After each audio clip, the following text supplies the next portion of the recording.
ኤአይ እግዚአብሔርን ሊያከብር ይችላል ወይ? በኤአይ በሚሰሩ ሙዚቃዎች እግዚአብሔር ደስ ሊሰኝ ይችላል ወይ? እስቲ ባካችሁ ይህ ቪዲዮ በጣም ብዙዎች ጋር እንዲደርስ ሪፖስትና ሼር አድርጉ። አሁኑኑ በዚህ ጉዳይ ላይ እንወያይበት። እንግዲህ ከሰሞኑ እንዳስተዋልነው ሁላችንም ኤአይ ወይም አርቲፊሻል ኢንተለጀንስ በሚመስሉ ፕላትፎርሞች ላይ በሚሰሩ ሙዚቃዎች ምክንያት ሁላችንም እንግዲህ ጊታራችንን፣ ኪቦርዳችንን ጥለን ኮምፒውተር ብቻ ጨብጠን እነዚህ በአርቲፊሻል ሁኔታዎች ሙዚቃዎችን መስራት እንድንችል ሊያደርገን ነው። ትውልዱ ወደዚህ ዘልቆ መግባት እንዲችል እየተደረገ ነው ያለው።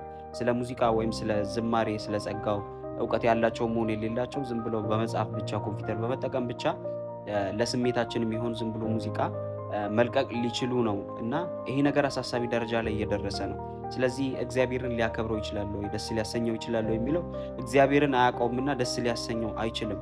እግዚአብሔርን ሊገልጸው አይችልም ይሄ ኤአይ። ሁላችንም ለስሜታችን የሚሆን ወይም ልክ በዘፈን መርካት እንደምንችለው መደሰት እንደምንችለው እንደዛው አይነት ስሜት ያላቸውን ወይም ደስ የሚሉ ዜማዎችን ቅላጼዎችን ሊያወጣ ይችላል። ግን እግዚአብሔርንም ሊያከብር አይችልም፣ ሊገልጽም አይችልም። ለእግዚአብሔር የቀረበ መስዋዕት ሊሆን አይችልም።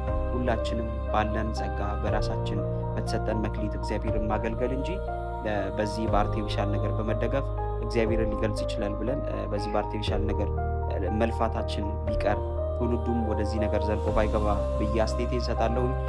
እናንተም ሀሳብ አስተያየቶቻችሁን ኮሜንት ላይ ስጡ። ከሰሞኑን ብዙ እህቶች እና ጄሪንም ጨምሮ በጣም ብዙዎች በዚህ ጉዳይ ላይ ሀሳቦቻቸውን እየሰጡ ስላየሁኝ እባካችሁ ይሄ ነገር እንዲቀር ሲባል ሁላችሁም በዚህ ጉዳይ ላይ በዚህ ሀሳብ ተስማሚ እንድትሆኑ የተለያዩ ቤተ እምነቶችም በዚህ ይህን ጉዳይ እያወገዙት ስለሆነ እኛም ይህን ማድረግ ስለሚኖርብን እባካችሁ እንደዚህ አይነት ድርጊት ላይም ያላችሁ ብትሆኑ ወይም በዚህ ሀሳብ ዙሪያ ላይ ያላችሁ ሰዎች ይህን ነገር ብናስቀር ለትውልዱም ባናስተላልፍ እላለሁኝ።